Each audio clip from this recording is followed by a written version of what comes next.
وسداك قفجس إنس وسر زيد خار كوبا شعبانس غسنغم دخويجاش دي جدتخو يدغجاش ديب زتخوا شاد زجاش سحت ماخوا دتيحاش بزاقوم خدو دختاش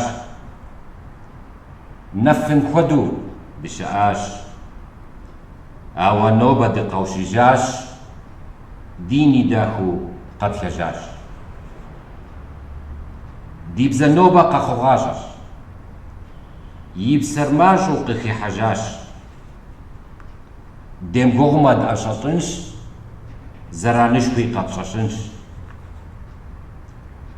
ديب زركاتسي قد فخنش داري دي جمع سوف تخنش ديفم غاجمة دوك ودنش ودجيري قد فخنش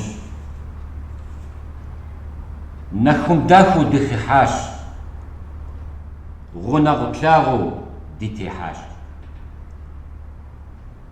دريق وما دا دجاش يا بيتخم دا يا ثتخنش مدونيم زفك بلح تفوتيتم فاك بلح شلب مغاسر قواغم كوس شلب غسار يابشدس نوبة أشر غسنغش وشو شعري يجنغش يجنغم ديف غو سخو شامي آريا.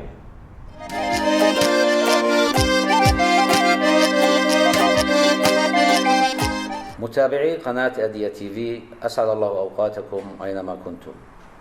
أرحب بكم أجمل ترحيب في برنامجكم الطاولة المستديرة. أنا خرير. هذا البرنامج الذي يتناول الحديث عن القضايا الشركسية من ثقافة وتاريخ وتراث، وذلك عن طريق إجراء جلسات حوارية هادفة. وهنا أود التنويه بأن أسرة البرنامج ترحب بمشاركاتكم ومقترحاتكم، ويمكنكم التواصل معنا حسب ما هو ظاهر أسفل الشاشة. موضوع الحديث اليوم راح يكون عن مبادرة أنا أتكلم الشركسية. هذه المبادرة التي انطلقت قبل عام تقريبا في يوم اللغة الشركسي 14/3، انطلقت بهمة وجهود مجموعة من خيرة شبابنا. واليوم نرحب بالضيوف الكرام أصحاب المبادرة: خط باسم، طمق عبد الله، جات شيرين، إبزو بلال، توج أحمد، حتشوقة عائشة. الله يعطيكم العافية وأهلا وسهلا بكم. أهلا بك. في البداية يعني لو تحكوا لنا عن المبادرة، إيش هاي المبادرة؟ يمسيك بالخير أخ عماد. قب ما أخوة بشي سيقش وبسوي شيء. الحقيقة فكرة المبادرة هاي عنوان أنا أمارس اللغة الشركسية وأنا أتكلم الشركسية. فكرة المبادرة لما انطرحت كان عندنا مجموعة خيارات إنه كيف بدنا نعرف الشخص اللي بيمارس اللغة الشركسية. فانطرح مجموعة من الخيارات. كان أفضل خيار وجدناه إنه عبارة عن دامغة، طوري دامغة، يا بري ساديابزة سوبساثة، يطانري ساديابزكا سيزوغاشا. والدامغة هاي عبارة عن زخرفة شركسية جميلة ممكن تنحط كشعار بالمناسبات. فأي شخصين بوضعوا شعار أنا أتكلم الشركسية لما يتقابلوا مع بعض فالتنين بيعرفوا إنهم يتكلموا الشركسي فبلشوا يمارسوا اللغة مع بعض. والنب الثاني أو الدامغة الثاني هو أنا أرغب بتعلم الشركسية لأنه في كتير بيحبوا يتعلموا اللغة بس مش قادرين ينطقوها. أنا لاحظت إنه هاي الدمغة واحدة لون غامق واحدة لون فاتح. بالضبط. اللون الأخضر عشان نميز اللي بيتكلم اللغة الشركسية اللون الأخضر بطلاقة، اللي بيرغب يتعلم اللغة الشركسية اللون الذهبي. جميل جدا، لأنه كثير بتقابلوا شركس، اثنين بيعرفوا شركسي بيقعدوا يحكوا بلغة عربية بالضبط، وبيعرفوش، كل واحد بيعرفش اللي قباله إذا بيعرف شركسي ولا لا. فهي طريقة جدا ممتازة إنه نشجع بعض. صرت أتمنى تسمع أشخاص بيتحدثوا بلغتنا داخل مؤسساتنا. أصبحت هاي المبادرة مش حصر على فئة معينة أو على مؤسسة معينة. المفروض إنه هاي المبادرة تكون مرتبطة بكل المؤسسات الشركسية، لأنها هم وطني لكل الشركس. هذه المبادرة الحلوة الجميلة وأهدافها نبيلة أكيد، لأنه الحفاظ على اللغة الشركسية أتوقع من أهدافها. صحيح بالضبط. فهذا واجب كل فرد شركسي مشان يحافظ على لغته. أخ عبد الله قبلها أدي بزجق جواز غدبش ما دقواب أخوند ولا يسري سقواب فقوقج في داخل فيه مرادف فيه مش حكى أبي تيخوا وقت جيب أما دقواب ولا يسري سقواب زكاس خاصة أوكم شجزري بن دولاجة ساعة ديابزة سوبساتها ديبزة تشوم غوبشن وراس هراس دقواب هراس دخواب هابش حاجة دام غد تقيدر جاد زرف لاغم خدو ميز زري زرب سلاب خدو شخوانتس يفر شخوانتس جب أما وتزفر جب أما خنس وتزفر ببكامة بك أسا أدياب زي سوبساتلا جبوء نو سوبساتلاف يعني يطوانا رير دجي نفس يقوش نحكي دجا أبمار دجي نفس ببكامة سا أدياب زي سوزوغاج سا أدياب زي سوزوغاشان وسوخويس بك جبوء دسكوير ساعد جابزة صوش جيب أو عار يرزاقوا يرقونهم وبسكانوا كويس انت تكهر سكاكنوا جيب آخر عراس دي مرادر عراس دي خوير داري هذه كدو داجة وتحمي شكورتا يخير كودو دوشاق والله احنا في رغفاك تحوي غبسة وسيقوش هذا عراس جانو سزخوير.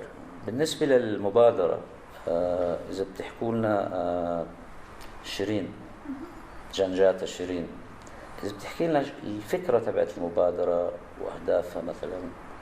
أول إشي بدي أشكركم على استضافة المبادرة ببرنامجكم. بلشت فكرة المبادرة كفكرة من أحد أعضاء الأكاديمية الدولية للثقافة الشركسية. أكيد اللجنة الثقافية بدورها تبنت هاي المبادرة، اشتغلنا عليها، بينت الحاجة لإلها وأهميتها، لأن عم نشوف إنه اللغة الشركسية عم بطل تتعامل فيها كتير، للأسف عم بتضيع.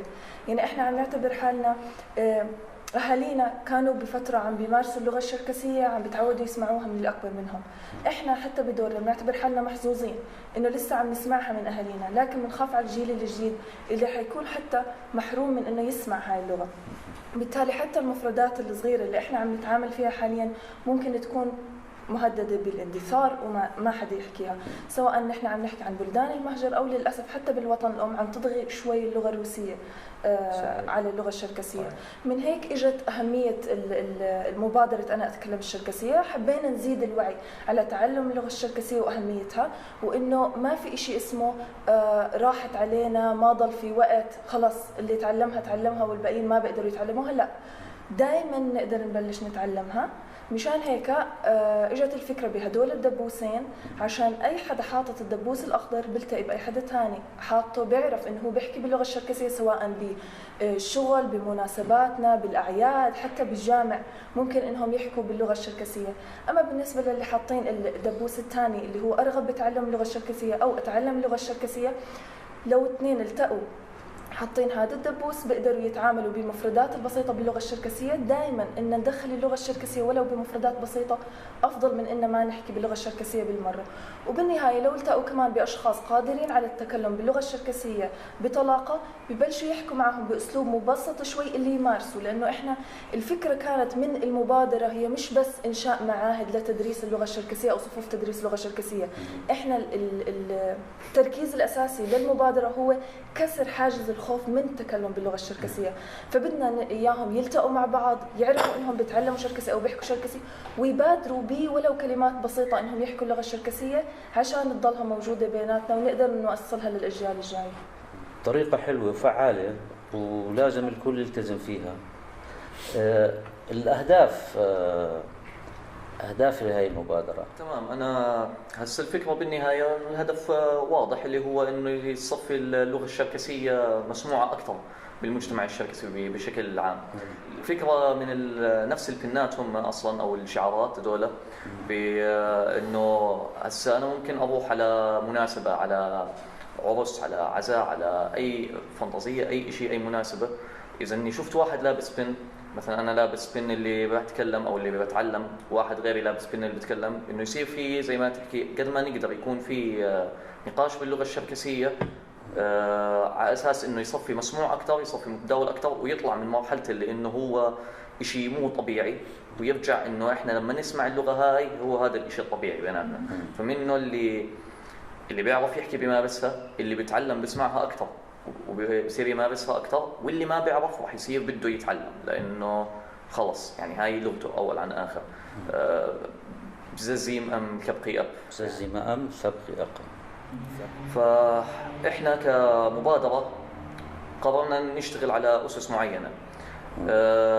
اول شيء شاركنا المبادره بيوم اللغه الشركسيه، حكينا عن البنات، عرفناهم عن شو دور اللي بده يلبس البن الاخضر، شو دور اللي بده يلبس البن الذهبي، ووزعنا استبيان. بالاستبيان هذا كان في مجموعه اسئله عن اللغه، بتعرف تحكي شركسي، ما بتعرف تحكي شركسي، اهلك بيعرفوا يحكوا، ما بيعرفوا يحكوا، معلومات معينه عشان تعطينا داتا لقدام انه نقدر ممكن نستفيد منها، بان نحاول المبادره هاي نوسعها بطريقه بان ندرسها دراسه احسن وتمشي بطريقه احسن.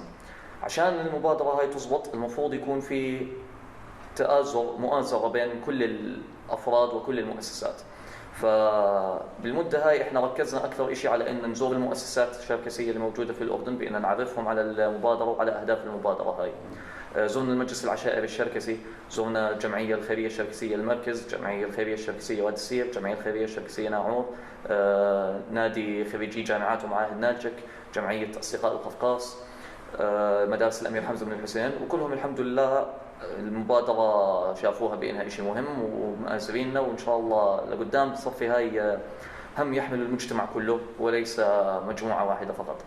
لأنه بالنهاية موضوع اللغة خصوصا إذا كلنا ما تكاتفنا فيه مع بعض، وإذا كلنا ما حملنا هاي المسؤولية مع بعض، مجرد وضع البن هذا ما راح يغير شيء. فلازم كلياتنا نعي بالمسؤولية هاي تجاه لغتنا، بأن نمارسها قد ما بنقدر، وبأن نحاول نمارسها. حتى اللي في ناس بتستحي، في ناس يعني ظروف معينة اجتماعية معينة خلت اللغة تبطل مسموعة بالطريقة هاي، وإحنا أول عن آخر هذا اللي بنحاول نغيره. جربنا نعمل جلسة تكون حوار حديث باللغة الشركسية لمتعلمين للطلاب وناس كمان بيعرفوا يحكوا اللغة الشركسية. واستضفنا الباشا محمد حميد درجوقة وأعطانا محاضرة، وكانت قاعدة حلوة، سمعنا شوي شركسي. والقعدات اللي قدام إن شاء الله لسه بيصير أحسن، بيصير اللي لسه ما كسر حاجز الخوف هذا بيكسره، بيصير نسمعه أكثر. نعمل قعدة كل فترة باللغة الشركسية قد ما بتقدر تحكي، لو فوت عربي، لو فوت لغة ثانية مش مشكلة، أول عن آخر شوي شوي بلكي رجعت متداولة بيناتنا إن شاء الله. إن شاء الله إن شاء الله بترجع لغتنا قوية كما كانت. هلا خلينا نحكي شوي عن ردود تفاعل المجتمع، تفاعل المؤسسات لما رحتوا زيارات وزعتوا الدمغات. لو تحكي لنا عائشة عن هذا الموضوع. هلا بداية بس حابة أحكي إنه المبادرة كموضوع ما كانت يعني عملية ترويج لأنه تعلم لغة عنا، تعلم لغة بشكل عام. هي عملية استدراج وعملية إيقاد، خلينا نحكي شغلة إنه أنت شركسي، أنت لابس هاي الدبوس، إيش معناها؟ أنت بتحكي لغة، طب أوكي أنت شركسي بس هل بتحكي لغة؟ هل أنت بتمارس كونك إنسان شركسي؟ فإحنا شفنا إنه في كتير مبادرات وفي كتير طرق الناس عم بتحاول إنه يعني تستجوب ناس تانيين انه مبادرات تانية، بس كنا احنا بدنا طريقة خلينا نقول غير تقليدية، طريقة غير مباشرة بتوقد اشي بالانسان، بتخليه يحس بمشاعر انه بدنا نوصل لاكبر شريحة ممكنة بهذا المجتمع الشركسي تاعنا. فالحلو بالمبادرة تاعتنا انه كانت تستهدف انه شرائح كثيرة من الناس، يعني من الأعمار مختلفة كمان. يعني أنا وأحمد لما كنا عم نوزع الدبابيس بيوم اللغة شفنا من أصغر الناس لأكبر الناس كلياتهم عم بيجوا عم بيسألوا وعم بتسألوا إيش هدول البنات، إيش هادو، ناس عم بيجيبوا ناس تانيين تعالوا شوفوا شو عم بيقدموا. يعني هي بالأخير كانت طريقة غير تقليدية عشان إنه إحنا نحاول إن نحدث تغيير، نحاول نحدث تغيير لكل فئات الأعمار يعني بشكل عام. فأحمد بدي أحكي معي عن ردود أفعال الناس اللي استجوبت معنا. من أحد الأشياء اللي كانت حلوة بالمبادرة وأثناء كمان توزيع الدبوس، زي ما حكت عائشة، إنه كان يجينا من جميع الأعمار اللي بمجتمعنا، كان يجينا من الصغير للكبير. في كان يصير أمرات زي ما نحكي تساؤلات بيني وبين حالي لأشخاص بيسألوني أسئلة، فرضا طب هذا البن لإيش؟ إذا بلبسه شو بصير؟ كان للأسف شوي محزن إنه كنت أشوف الصغار أمرات بيسألوني عمو إيش هذا، أحكي لهم عن شو هو الفكرة تاعته، كان يحكي لي إنه أنا ما بدي. فلما كنت أنا أسمع هذا الجواب كنت كثير يعني كنت ما أنبسط، ما أرتاح إنه أنت يعني الفئة العمرية الصغيرة من مجتمعنا للأسف ما عندهم أي اهتمام بهذا الموضوع إلا نسبة كثير شوي قليلة، كثير قليلة بمجتمعنا. هو يمكن من باب الفضول يعني بيسألوا إيش هذا وإيش بالضبط. إحنا بدنا نحاول بهاي المبادرة إنه ما يصير من باب الفضول، إحنا بدنا نخلي بالمجتمعنا الشركسي الفئة الصغيرة من العمر نحاول أكبر قدر ممكن منهم يصير يحكي، لأنه زي ما كنا بنعرف هم الجيل اللي طالع جديد، هم اللي بدهم يكونوا بعدينا ويعني يمشوا على الأشياء اللي إحنا بنساويها. فبدنا نوصل لمرحلة إشي كثير حلو، نفترض نفوت على مدارس الأمير حمزة بوقت الفرصة تاعتهم، نشوف كل صغار بيحكوا مع بعض بالشركسي، إشي راح يكون إشي كثير حلو. حتى لما يكونوا خارج نطاق المدرسة، لما يكونوا قاعدين مع بعض بأي محل، حلو نشوفهم قاعدين عم بيحكوا شركسي، حلو يكون في عندهم الدافع إنه أنا بدي أتعلم، بدي أحكي، أنا مش إنه والله خلاص أوكي أنا بس شركسي بالاسم. حلو إنك تكون تعرف لغتك، تعرف عاداتك، تعرف تقاليدك. فبالمبادرة هاي إحنا هدفنا إنه نوصل يعني إن شاء الله لمرحلة نصير إذا منفوت على أي مؤسسة شركسية، أي منطقة بيكون فيها موجود شركس، يكون الحكي بيناتنا اللي هو شركسي. هلا أنا فهمت من المبادرة يعني إنه عبارة عن هي أي مبادرة عبارة عن إحياء قضية بتهم المجتمع، مهمة جدا. طبعا هاي بتكون مهمة جدا بوجه نظر أصحاب المبادرة، والكل متفق طبعا أن اللغة الشركسية هي إشي مهم جدا وأساسي، فبالتالي ما بنختلف على الهدف. فالمبادرة وسيلة لتحريك مشاعر الناس وتشجيعهم لممارسة اللغة الشركسية. هلا أنا اللي فهمته من الموضوع أن المبادرة هاي وحدة طبعا لا تكفي وبدها شغل كتير. يعني هاي انطلاقة المبادرة بدها شغل وتكاتف جميع، مش المؤسسات، جميع أفراد المجتمع الغيور على اللغة. طبعا هاي بتكون زي ما بيحكوا المبادرة هاي جزء من نظام تعليمي في نظام التعليم. يعني هلأ الصغار عفوا انت بتعطيهم هذا بس هم ما بيعرفوا، ما سمعوا اللغة، ففي اشي تعليم. فالمبادرة هاي كمان بتشجع انه الناس يتعلموا. نعم صحيح. فالمبادرة يعني اشي هدفها نبيل جدا ومشجع لكل الشركس يعني لازم يكون. وأنا والله بفتخر بالشغل اللي اشتغلتوه والشكر قليل عليكم يعني. احنا بداية المبادرة كنا عارفين انه راح نواجه صعوبات كبيرة، قد ما كان عندنا معوقات نحاول نتغلب عليها وما نوصل لمرحلة ما يدخل اليأس لقلوبنا انه هاي لغتنا هاي امنا. صحيح. فلازم ندير بالنا عليها، وما مش لازم اي معوق، يعني كل المعوقات اللي راح تواجهنا ان شاء الله راح نقدر نتغلب عليها ان شاء الله. بالتعاون مع بعض لازم. بعدين في شغلة اللغة بالذات، يعني أنا بتذكر في حلقة سابقة من البرنامج أنا خريج أثاروا موضوع اللغة والمثل الشركسي اللي بيحكي زازي ماء سبقي أخر. هذا انحكى فيه وحكوا آرائهم فيه إنه المثل هذا بزعل ناس كتير من الشباب اللي ما بيعرفوا شركسي. فهيك كان في رأي بعض مجموعة. يعني فأنا حاب أسمع رأيكم هيك بشكل سريع عن الموضوع، لأنه هذا موضوع حساس. هذا المثل على فكرة واقعي جدا وانحكى بكلمات مدروسة، أنا هيك يعني فاهمه. وبغض النظر شو شعور الشخص لما يقرأ المثل لازم يتفاعل معاه بإيجابية وليس بسلبية. أنا هيك رأيي الشخصي. أنا بدي أجيب مثل بسيط، مداخلة بسيطة. يعني للأسف كان في كتير مجموعات فئات عمرية مختلفة أغلبها شباب كان بيحكي أنا شو راح تفيدني اللغة الشركسية؟ بتعلم لغة أجنبية، لغة إنجليزية، لغة فرنسية، أي لغة تانية، شو بدي بلغتي ما بتفيدني.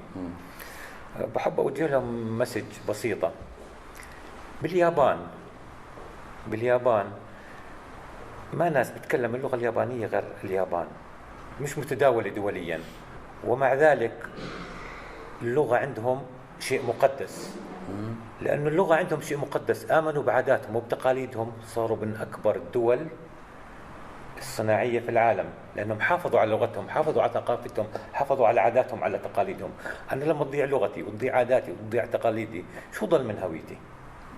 للأسف لا شيء. للأسف. يعني اللغة هي تفضل. وفي كمان بس شغلة بسيطة، إنه للأسف إحنا المجتمع، يعني مجتمع الشباب الشركسي حاليا عم بربط اللغة، اللي إذا ما حد متعلم عم بربط اللغة هاي بالأشياء اللي بدي تصير معه لقدام. وبس في نقطة واحدة، إنه إحنا لازم نفصل بين اللغة الثانية واللغة الأم اللي أنت بتحكيها. اللغة الأم هاي المفروض إنها تكون موجودة عندك، لأنه أنت شركسي، ما بصير إنه أنت ما تحكي لغتك هذا إشي كثير مهم غير عن اللغات الثانية.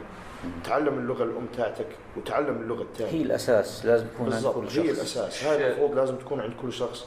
ما بصير أنت تدخلها، يعني ما بصير تربطها بحياتك المهنية اللي قدام، حسابات وشيء. بالضبط. هذا أساس. مستقبل ما لهاش دخل. بهذا أساس لازم يكون موجود عندك. إذا ما كان موجود عندك ما راح يعبر عن هويتك. الرقص الشركسي لحاله ما بيكفي. صح. التمسك بالعادات والتقاليد غير اللغة ما بيكفي. صحيح. يعني اللغة هي اللي بتخليك تبين شو أنت. نعم. بس بحب أضيف كمان مثل ما تفضلت وذكرت إنه المبادرة بتشجع إنه الناس يتعلموا اللغة ويقبلوا عليها أكثر. كمان في عنا هدف ثاني اللي هو الناس برضو يعلموا هاي اللغة، مش بس يتعلموها، لأنه في ناس كمان ثانيين متعلمينها وبيعرفوها بتقنوها. مثلا في أهالي، هلا في أهالي من مجتمعنا ما عم بيعلموا أولادهم صغار، وغير الأهالي ناس كبار صغار كلهم مش عم بلاقوا ناس يعلموهم إياها. لما يشوفوا قدامهم في فرصة إنه في حدا بيحتاج، عم بطلب عون انه بدي اتعلم انه لابس هاي البن اللي هي انا ارغب بالتكلم، وقتها بكون اوكي انا بقدر اجي عندك، انا بقدر اعلمك لان انا متعلمه. فهو بنقدر نميز بين بعض، بنقدر نعلم، بنقدر نتعلم. يعني هي مشاركه بشكل عام المبادره. صحيح. يعني واجب اللي بيعرف شركسي على القليله يعلم يوصل. يعني هلا في معلش بدي احكي في شغله كلمه برضه بتخص اللغه الشركسيه لازم نفهمها بطريقه، يعني من وجهه نظر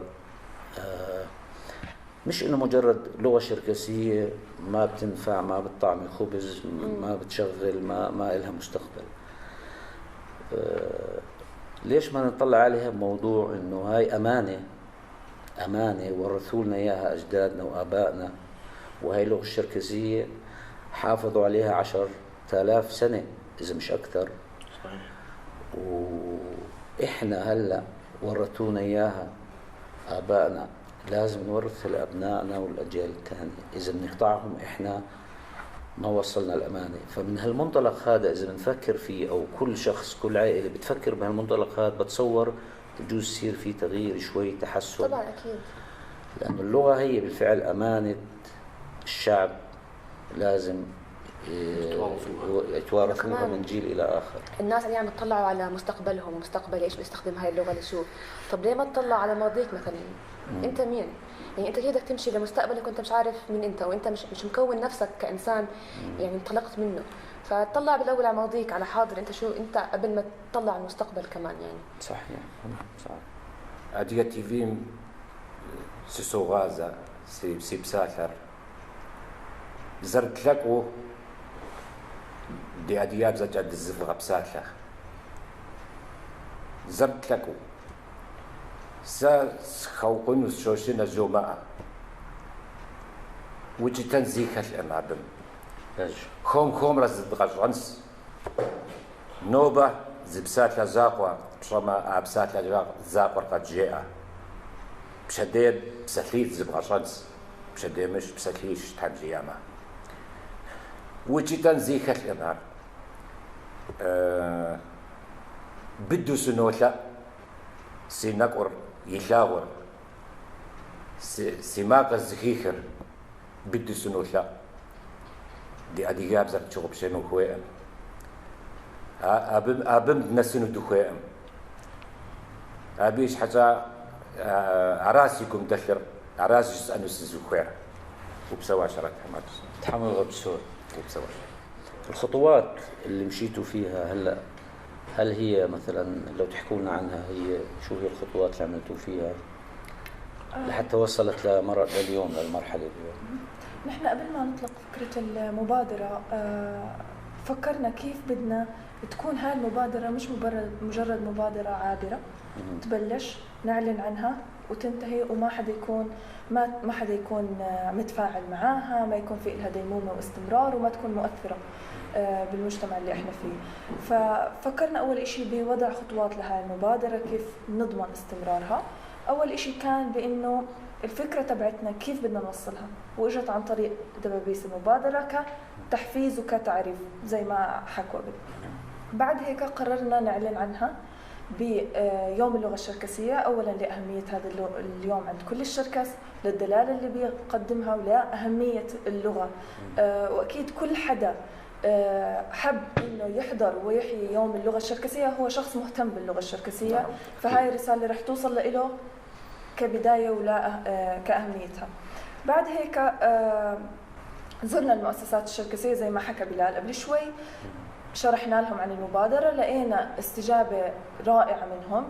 الكل حاسس إنه هاي المبادرة هي انطلقت من الأكاديمية ولكن هي هم ومسؤولية لكل المؤسسات وكل الأفراد، حتى لو ما بينتمي لمؤسسة معينة بشكل خاص، هو كفرد شركسي مهمة هاي المبادرة لإله، وبالعكس نطلب منه إنه يساعدنا فيها.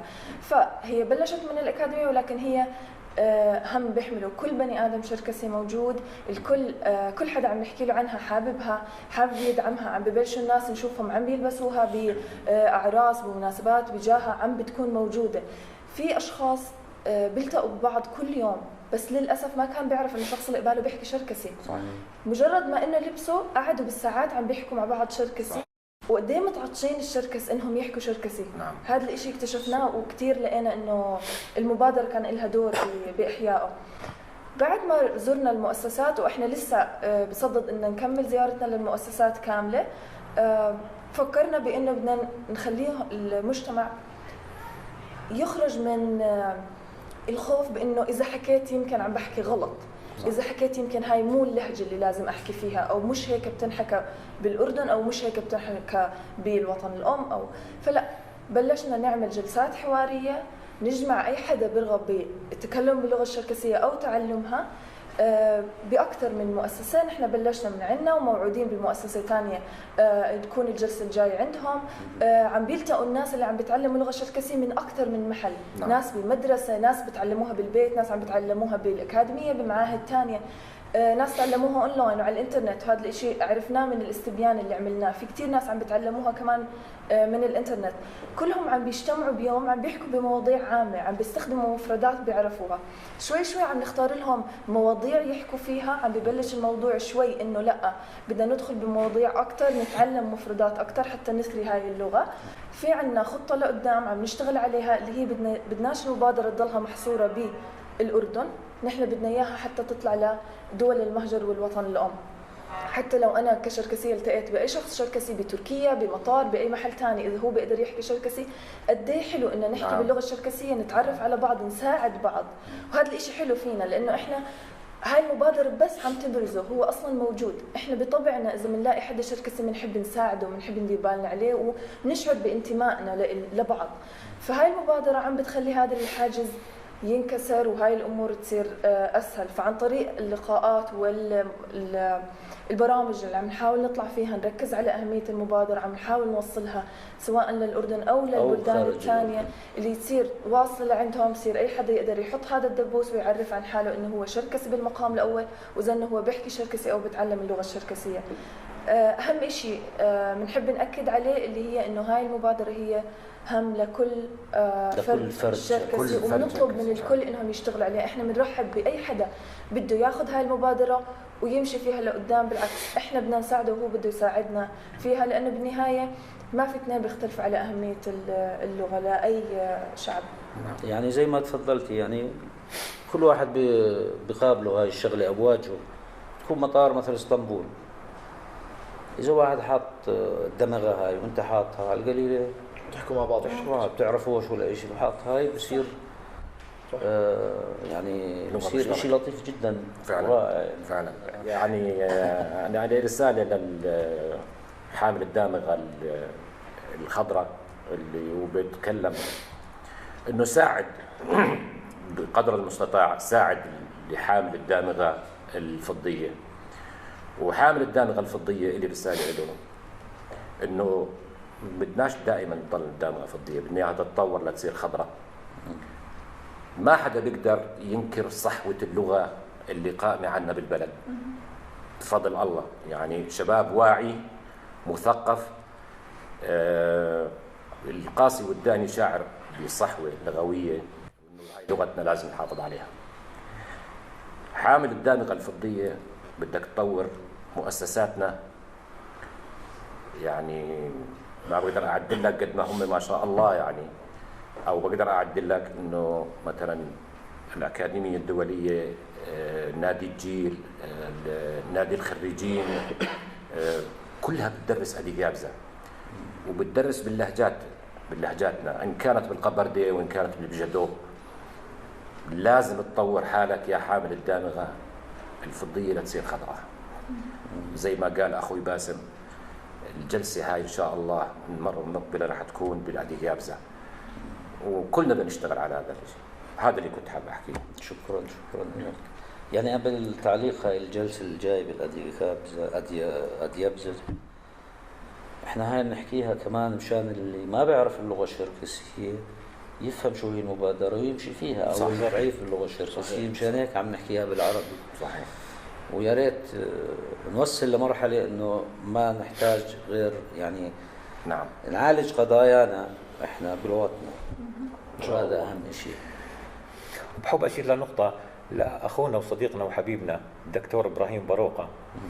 يعني بفضل الله جهد مضني، الحمد لله استطاع إنه يجهز منهاج لتعلم دورة اللغة الشركسية للمبتدئين. كنت محظوظ بلهجة القبردية، كلها أديابزة. كنت أنا من المحظوظين عم بشوف مراحل إعداده وتجهيزه لهذا المنهاج، فعلا عبارة عن كنز. طبيعي كل أي عمل بتعلق باللغة الشركسية بيحتاج لدعم، سواء بالمنهاج سواء بالتعليم بالتعلم. فهاي هي المبادرة. يعني مشكورين، والشكر زي ما حكيت قليل عليكم، وبالعكس الدعم كله لكم من كل فرد من أفراد الشعب الشركسي. أنا والله هلا وأنا بهالقعدة إجت على بالي شغلة، يعني مش اجت على بالي، بس كنت الاحظها لما احضر اجتماعات او اشياء بالجمعيه او مؤسسات ثانيه. بيحكوا عادي سواء بالعربي او بالشركسي. فيا ريت المبادره، يعني اقتراح يعني اذا بيعجبكم ولا لا، انه نحكي للمؤسسات نقول لهم انه باي مناسبه جيبوا سيره اللغه الشركسيه، حثوا على تعلمها، احكوا عنها ولو دقيقه دقيقتين باي مناسبه، ان شاء الله بعيد الشجره، ان شاء الله باي شيء. المتكلم اي واحد متكلم يحكي عن اللغه الشركسيه. الوقت يمكن ادركنا يعني هالمره. في نهايه الحلقه يعني اشكركم على هذا الحوار الممتع والرائع والمفيد جدا بنفس الوقت، وبتمنى لكم وللمبادرة، هاي المبادرة مش مبادرة لكم، هاي مبادرة كلنا، مبادرة كلنا، هذه أساس كله، وإنه توصل وتحقق أهدافها المرجوة يعني. وأعزائي المشاهدين، أشكركم على حسن متابعتكم لنا، وإلى اللقاء بإذن الله.